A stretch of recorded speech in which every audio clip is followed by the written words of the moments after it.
Hey guys, what's up? It's Ripe again. In today's video, an entitled idiot built an illegal villa on my rural property without my permission. I taught him a lesson that he will never forget. Let's dive right into the story. I have owned a farm in India for the past 10 years. It's around 100 acres and my home is situated within this land. I sell most of my product abroad, regularly taking trips to attend conferences and conventions to promote some of the items I sell to potential investors. There are around 20 farms in the same area as mine, tightly packed next to each other. The neighboring farm to mine is the reason I had to extend my fence. Apparently, the 1-meter-high fence was not a clear giveaway of where our properties separated. He kept moving the fence further into my land when I was away. This ended up stopping after a bit of a heated argument, but by no means did we start getting on. I got constant letters that he would post through my door claiming he should have rights to part of my land. Nothing ever came of it though. Well, nothing came of it until I went away for a year to do a large tour of conventions, conferences, and pretty much any session where I could showcase my product. It was a big deal and I'd been planning for years. I had all my workers informed, of course, and I trust them well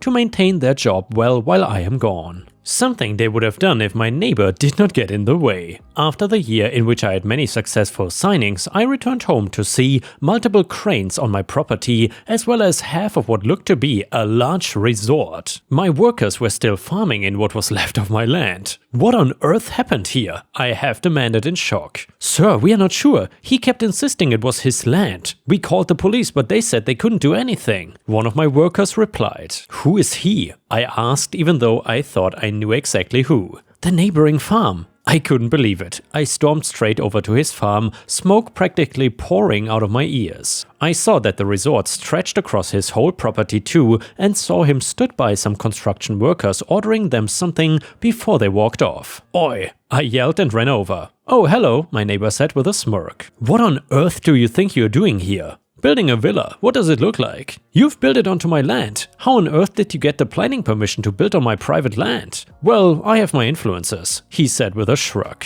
What? You can't. He laughed. Well, I've only built on what I'm entitled to. No, you haven't. You have clearly built over my property lines with this villa of yours. I don't think so. The police don't think so either, so I stood there for a minute in complete shock and, to be honest, quite scared. I had just signed deals claiming I could make much more product than I now could because of this encroachment. My neighbor laughed at my gawking expression before walking off. I did the same in the opposite direction, storming into my house and writing up an official warning letter that I would be getting much more involved if he did not demolish the part of the property that he built over my land. I then got in contact with the local authorities and the council and was even more enraged to see that they could not do anything about it, claiming that they had many lucrative connections with my neighbor and his favor to them is much needed to benefit the area. This back and forth continued for months. My dealerships were angry, some even cancelled the new contracts. By this point, the villa was now finished and I will agree, it looks great, but it's taking over at least 3/4 of my property. I was losing money, but I knew I just needed to get professional help.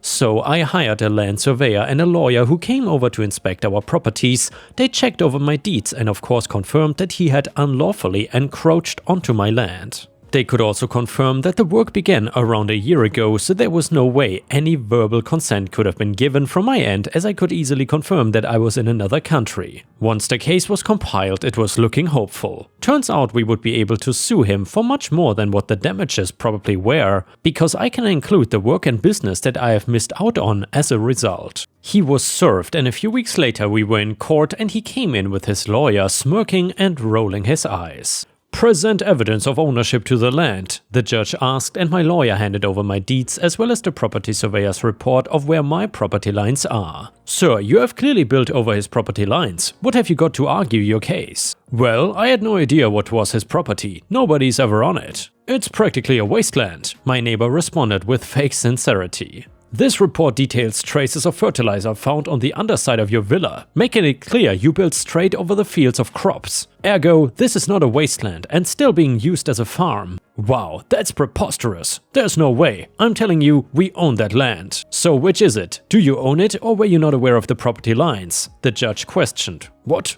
Well, no. Stop twisting my words. This is ridiculous. Do you have any idea who I am? My neighbor demanded. Not a clue. Like I believe that. Look, this villa will bring in lots of money for the area.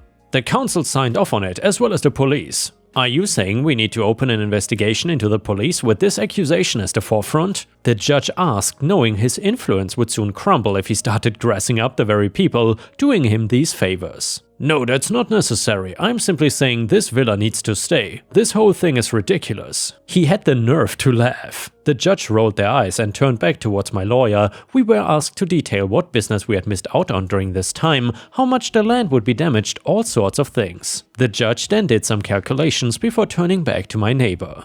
You're going to be fined $100,000 for the loss in business, as well as $50K for the damages and $10K for the emotional distress and legal fees. Of course, I was paid out in Indian rupees, but most who read this will be more familiar with dollars. What? You cannot do that. How am I gonna afford to keep my villa up and running? Sir, you will also have to demolish any part of the villa that is encroaching onto his land, so I think you have bigger problems to start with. He said, you're funny. Do you have any idea the type of people I deal with? I could have your job. I don't have the energy to repeat the next half an hour of court. It was literally just a back and forth between the judge and my neighbor ended up getting kicked out for his absurdity. This next part seems almost like a nightmare. I still cannot believe it happened. That night, while I was sleeping in my house, I heard a loud crash and shot out of the bed. I stormed downstairs to see 3 masked men enter my home with my neighbor behind them. They ran towards me and began attacking me. I won't go into details, but I was left in an awful condition. 2 of my workers found me the next morning unconscious on my kitchen floor. They called the police and an ambulance, and soon I was waking up in the nearest hospital. Given the severity of the situation, my neighbor could no longer use his influence to get out of things. My other neighbor witnessed my neighbor breaking into my home with the 3 men and went to the police with a statement. Along with my statement, my neighbor was quickly arrested for assault, and they even added a couple of years after discovering the building itself broke multiple land and construction violations. So on top of the numerous fines he had to pay, he had to surrender his property due to bankruptcy and spent the next 15 years in prison. I must admit, I did not think the situation could get so out of hand, but here I am. With a booming business and a new neighbor who is wonderful, we have even partnered up for some products. And the next one is an Am I the A-hole story. But before we proceed, please don't forget to subscribe to the channel if you haven't already, and maybe even like the video, because that would help me tremendously. Thank you so much. This story starts like this. I, 35 male, have been married to my wife, 37 female, for 7 years, and we were together another 3 before that. We had a daughter, 5 female. On the outside, our marriage appears to be perfect. She and I own a nice house with a good school district and have a great kid, and both work full-time.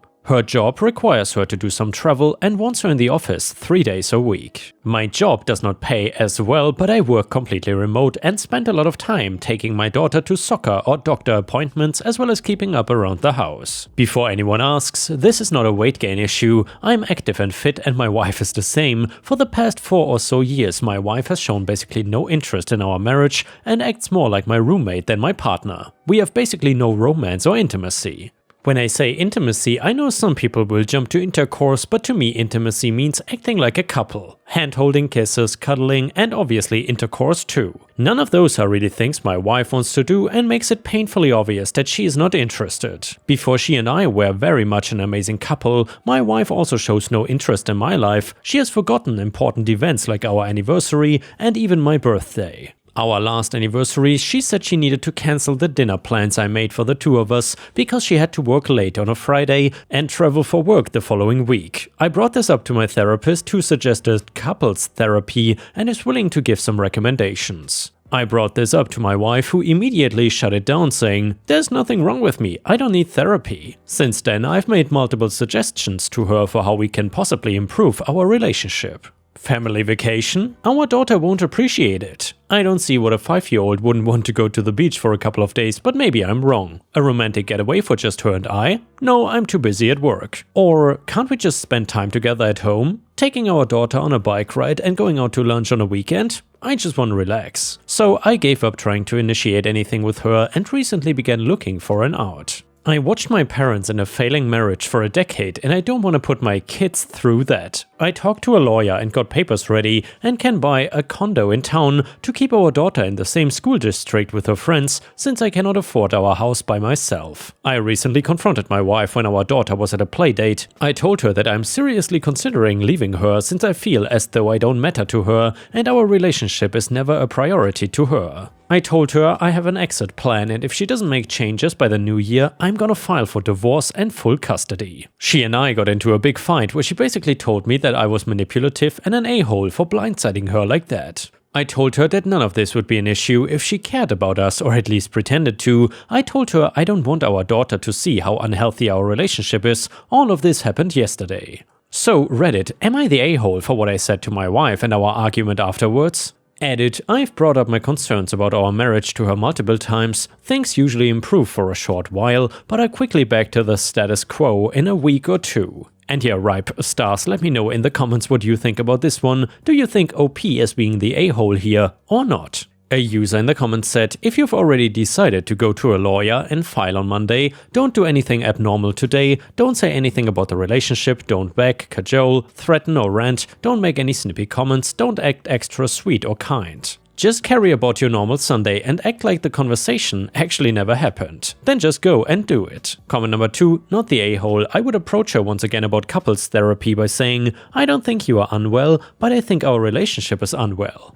Either we go to therapy and see if the relationship can be healed, or I give up. I feel unloved and my needs are unmet by the current situation. No blame, no finger pointing.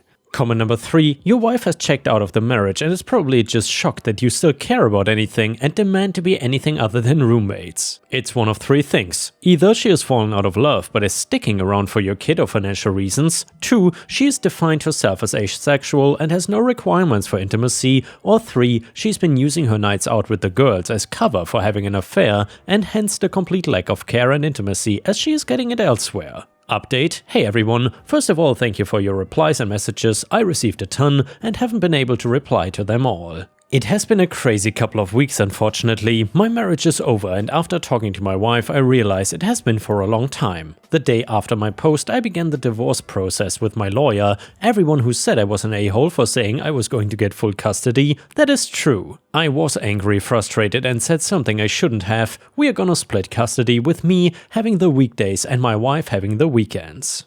That said, everyone who said she was cheating, congratulations, you were right. She has been for around 4 years now, which is about the time she started withdrawing from our marriage. She has been cheating with this coworker because she felt like she was not attractive after having a kid and I was busy with work and childcare. More recently, she has begun to develop feelings for him and was considering leaving me for him, which she is now free to do. When I gave her the ultimatum, she was surprised that I was considering leaving her and thought I knew about her affair at the time. We sat our daughter down and explained that we are splitting up but we both love her more than anything. My daughter was understandably upset and is having a tough time now. I'm now looking into therapy options for my daughter and told her that she can always tell me how she is feeling. This is the hardest part of everything so far. My wife and I are going to be geographically close. I'm going to be moving into a condo in early January and my wife is going to move in with her coworker about 15 minutes away. With the sale of our house, I'll be able to pay off a large portion of my new home. According to the lawyer, we can have everything wrapped up by New Year's if it goes smoothly, but with the holidays I'll be happy with early January.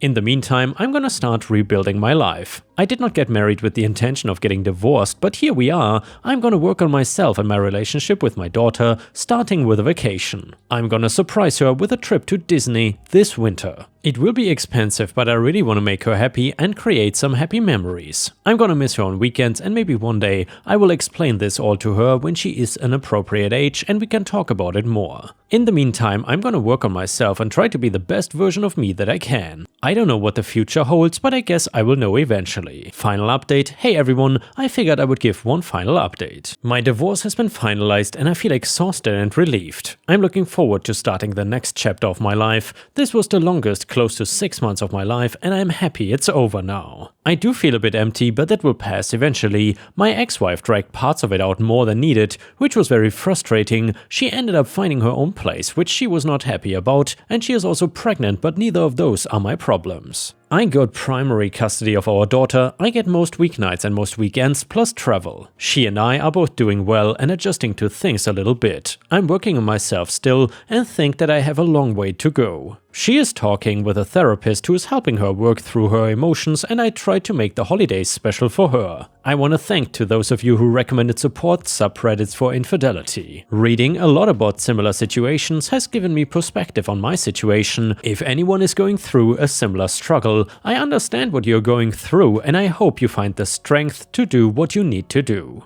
And the next one is titled, Am I the jerk to my kid? Lots and lots of ugly background here, but I'll try not to wander. My wife and I have been separated for 2 years, ink to paper on an ugly and contentious divorce in May. I got primary custody of our 2 kids, daughter 17 and son 14, and live in the home which we have owned for 20 years. On Monday, I came home to find my son and 2 of his friends up on the roof to our little sun deck. I asked him what he was doing and if he was being safe. They said they were playing army, and since I've coached the other 2 kids in mountain biking for almost 6 years now, I knew their parents would not mind either. So then I told him to put the letter away when he was done and to keep his phone on in case I needed him to calm down. I was actually mostly perturbed because he didn't put the letter away. So anyway, they did this every day this week until Thursday, when my daughter came home from her CIT job and in her ever so sweet and acerbic tone asked me if I was really so stupid to think my son and friends were playing army, and let me know that the real reason is that our 22-year-old neighbor was in her backyard topless and Aiden had set up a perch on the sun deck to get a better view. I climbed up thinking that she was just trying to get him in trouble, but sure enough, the deck had perfect view of the chase launch where I assume the girl had usually sat. I told my son to knock it off and he said he would. This morning I got an angry knock on the door and it was my ex-wife and the neighbor. They've been friends for many years and apparently the neighbor called my wife sometime midweek and they had agreed they would confront me and my son Saturday morning. We sat down and it went from a calm "this is something we are concerned about" to accusations of me being an irresponsible absentee parent and my son leading an adolescent sex ring in a matter of seconds. I tried to remain calm and explain that they are just acting like 14-year-old boys and I've gotten them to stop. My wife asked if I planned on punishing him and I said that I don't feel like he did anything punishment worthy and rather this was a learning experience about respecting people's privacy. My neighbor said that if he were her son he would be in intensive psychotherapy and medicated. I told her that was really overkill and my wife told me not to talk to her friends like that and I asked them to leave before it got any more nuts. My wife has texted me that I'm being incredibly irresponsible and if I don't do something, she's going to her lawyer to revisit the custody arrangement. In all of that, she called me an a-hole several times and said it was more miserable being divorced from me than it was to be married to me. I guess that's about it, but am I the jerk for how I am handling the issue with my son? And yeah, Ripe Stars, let me know what you think about this story in the comments. I feel like this is one of those typical boys will be boys stupid excuses from OP and I really don't like that. What the son is doing, at least in my opinion in this story, is certainly not normal, and even if the stupid boys will be boys would apply here, it is still not okay. Either way, I'm very curious about your opinion. A user in the comments said, "You are the a-hole, your son is doing something inappropriate and you're just letting it slide." Comment number 2, "You are the a-hole. What has your son learned? Not to get caught. That is what he learned. He should be punished because he violated her privacy. This is not a boys will be boys situation. He should be made to admit what he did to the neighbor and apologize at a minimum." Comment number 3, "You are the a-hole. Sorry dude, but your kid is 14 and inviting his mates over to perv on your neighbor, enjoying her privacy?" Yep, you would expect teenagers to not totally get the ramifications of their actions, but it's your job as a parent to teach them the error of their ways. Letting it slip without punishment is not gonna set the message that it is unduly wrong. Don't get me wrong, your ex-wife and neighbor are going overboard with the therapy suggestions, but he really needs to face the consequences of his actions. Someone else suggested getting him to apologize, and I think this is a good idea. Get him to face the person whose privacy he invaded and admit that what he did was wrong, and to apologize should get him to see her for a person who deserves respect and not an object. Hopefully it will teach him some humility and remind him of this in the future. And now let's move on to the next story. It starts like this. It took me a while to grow into my roots, but now I can proudly say I am a farmer. I come from a family of farmers and I live on the land that my ancestors worked on for generations before me. When I was younger, I did not understand why my father didn't even want to try changing his occupation. But once I inherited the property after he passed away, I understood exactly why. It's a simple life, but it's a good one. I wake up early every morning to tend to my crops and animals, and I go to bed exhausted but satisfied with a hard day's work. I never had to think much about the outside world. The area I lived in is dominated by farming lands and our property was the oldest and easily the biggest. This meant more farm animals as well, and I grew a deep bond with each of them. I had about 20 sheep and I knew each of their preferences. It gave me a sense of comfort that my daily routine started with tending to the cows every single day. However, I'm most attached to Cook, my sheepdog. He is extremely smart, even according to sheepdog standards. Taking him on a walk is the highlight of my day. I could not possibly imagine losing him. Another great thing about living in a farming area is the community. Even though many of them had stopped farming as the times changed, they were all still supportive. The neighbors around us were friendly and helpful, always lending a hand when needed. We shared tips on farming and even held a yearly fair where we displayed our best produce and animals. It was a wonderful time for everyone to come together and celebrate the hard work we put into our livelihoods. But that all changed when a new resident moved in next door. The house beside mine had been empty for the past 3 years. We had heard that the daughter of the previous resident had inherited the property after her father passed away, but we had not seen her at all, not even at the funeral. It was only natural that we were all surprised when a huge truck with boxes and furniture showed up unannounced. The new owner arrived shortly afterwards, and within 2 days she had finished moving in. The house still required some renovation as the structure was falling apart and the front yard was now filled with weeds, but she didn't seem to have any plans of fixing it. A part of me missed the way her parents used to take care of the garden and how each flower bed was impeccably well maintained. But it was someone else's house now, so I let it be. It wasn't like she didn't have the money to fix the house. In fact, it was the opposite. She had 2 cars parked in her driveway even though she lived alone, and all her furniture looked expensive as well. She made sure everyone she spoke to knew that she owned a chain of hotels. Her entire personality reeked of entitlement. At first, we were excited to have a new neighbor and welcomed her warmly. But it didn't take long for us to realize that she was vastly different from anything we had encountered before. She was what most people would call a Karen. She was rude, abrasive, and downright mean. Her personal philosophy seemed to be along the lines of anything and anyone can be bought. She complained about the smell of the manure and demanded that we got rid of our animals. She even went as far as to register a police complaint against me, claiming that my farm was a public nuisance. Naturally, they ignored the complaint considering the farm has been around for a very long time. The community was shocked by her behavior, but we tried to ignore her and continue with our work. However, things only got worse as Karen began to harass other neighbors as well. Her attempts at getting my farm through any means possible did not stop there though. She tried to sue me multiple times. She'd complain about the sounds from the tractor and the plowing machine. She claimed the fertilizer I used was harmful to the soil, even though I only ever used manure that was made in-house. She even tried to sue me for animal abuse. None of these accusations came through as they were all clearly false, and it frustrated her further that she was not able to extract money from me.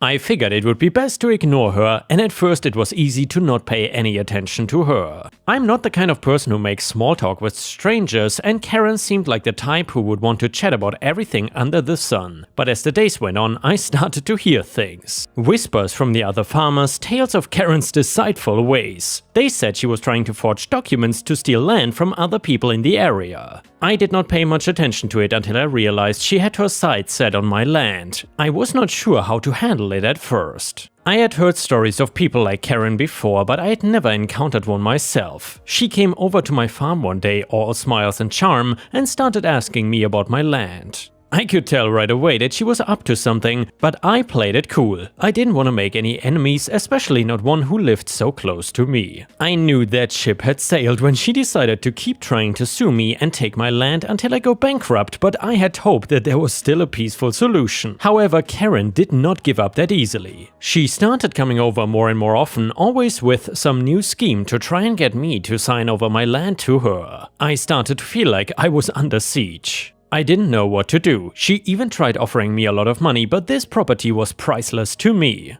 I would never be able to sleep at night if I let a capitalist like Karen build a hotel on my farm. One day I was walking Cook when Karen stormed over to me, waving a piece of paper in my face. "That is a deed to your land," she said with a sneer. "I just bought it from your late father's estate. You need to leave now." I was taken aback by her sudden aggression and the fact that she was claiming ownership of my family's land. I refused to believe her and demanded to see the document. After examining it closely, I could tell that it was fake. The signatures were forged and the paper quality was different from what official documents should be. She was angry that I called it a fake, but once I gave her solid arguments as to why it was clearly a badly made fake document, she could not say anything else. Karen's reign of terror was not just limited to me. Over the next few weeks, I heard more and more stories about how she was mistreating the other people in the neighborhood. She would shout at them from across the street, accusing them of stealing things from her yard. She would vandalize their property, breaking windows and slashing tires at night.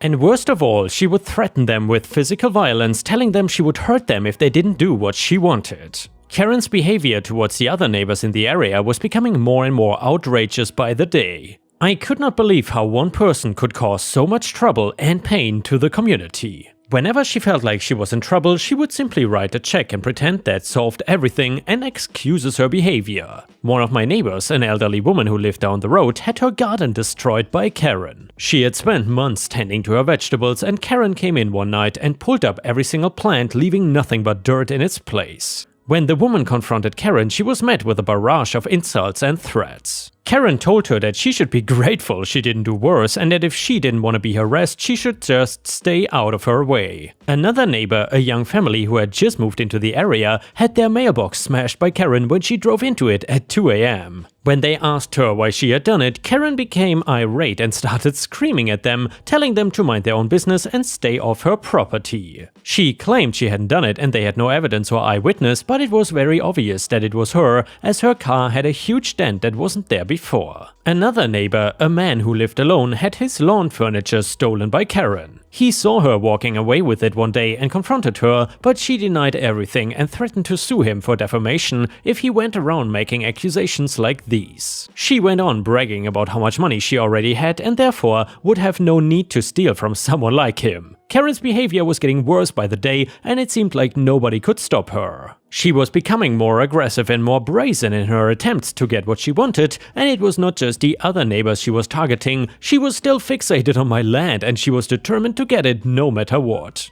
One day I came home after walking Cook to find Karen on my property, digging up one of my fields with a shovel. I couldn't believe it. I approached her and asked her what she thought she was doing, and she just laughed in my face. She told me that the land was hers now and that I had better get used to it. When Cook saw her yell at me and point the shovel towards me violently, he stepped between us and growled at her. Before I could process what was happening, Karen swung the shovel straight into Cook's head. He fell to the floor in pain and my eyes blacked out in panic for a second when I saw his head bleed from the spot where he was hit. I knew I had to take action. I called the police and told them what was happening, and they promised to arrive on the scene as soon as possible. As much as I wanted to stay and make sure she got justice served to her, Cook's well-being was more important. I carried his body and rushed to my car. I didn't care anymore about the fact that I was leaving Karen unattended at my property. Getting Cook to the vet was my first priority. It seemed like a sick irony that Karen once tried to sue me for animal abuse. He had to get stitches besides his right ear, but I was beyond relieved to know that he survived the attack without any permanent damage. I could not bear to imagine my life on the farm without Cook. I've never met a dog with greater emotional intelligence. If I happened to be feeling down, he would sit by my feet and lick my knees until I felt better. I'd never be able to forgive Karen for hurting him. I headed straight to the police station from the vet with the hopes of being able to give Karen a piece of my mind, but when I got there, they informed me that no one was at the property by the time the cops had arrived, so no arrest was made. I was furious. She could not possibly get away with hurting Cook. I went over to her house and pounded at the front door, but I got no response. I could not hear anything from inside, and her car was not parked where it usually is either. The sun was setting and Karen spent a lot of time outside at night. No one knew what she did and she never told anyone, but we all knew that there was no way it was something good. When people heard about Cook, they all offered their support and we decided to find out who Karen was so we could put an end to her tyranny. One day I woke up to a loud banging at my door. I looked out the peephole only to find that Karen had shown up at my door with a pistol in her hand. She pointed it at the door and demanded that I sign over my land right then and there. I was terrified, but I did not let her know it. Instead, I went to my safe and pulled out my shotgun. When I swung open the door, I had the huge barrel of my shotgun pointed straight at her and told her to get off my property immediately. She was furious, of course. She started shouting and cursing at me, telling me that she would ruin me if I didn't give her what she wanted. But I stood my ground. I told her that I would not be bullied by her no matter what kind of threats she made. That's when she called the police. I was not worried though, I knew that I had not done anything wrong. And when the police arrived, I showed them the fraudulent documents that Karen had tried to use to con me out of my land. It did not help that she had a pistol in her hand and that her entire demeanor seemed volatile. They arrested her on the spot. She tried offering them a bribe, but it only made things worse for her. The cops were furious with her as well, not only about the fact that she tried to buy them, but also because of the way she had been treating everyone in the neighborhood. The cops in our area have known us for a very long time, and this was not the first time they had received complaints about her. Luckily, it was the first time they caught her red-handed and she now had no way to escape the situation. The following day, we found out that her hotels were facing a huge loss. She apparently had a drug problem and this made managing a business started by her late husband very hard. This was why she was trying to sue me and steal my land. It also explained why she was stealing things. Turns out she had a falling out with her parents years ago due to her addiction and her lifestyle. But since she was their only child, she ended up inheriting their property. When they searched her house, they found scores of MDMA laying around. All the trips she made at night were to deal drugs. It was very easy to find evidence for all of this, and once we did that, all the court hearings went in our favor. She was sent to jail on multiple charges, including illegal possession of firearms, criminal intimidation, drug dealing, forgery, and theft. I was still slightly angry that none of the charges were about Cook's injury, but for the most part I was glad that we wouldn't have to deal with her anymore. And yeah, Ripe Stars, I am really glad that this stupid Karen got what she deserved in the end. I hope she stays behind bars for a very long time so she cannot hurt any animals anymore. And with this, we have reached the end of the video. However, if you cannot get enough of my content, please check out my endless playlist where you can find thousands of hours of content. In addition, please don't forget to subscribe to my channel to not miss any of my daily uploads. Thank you so much in advance, and I hope to see you again tomorrow.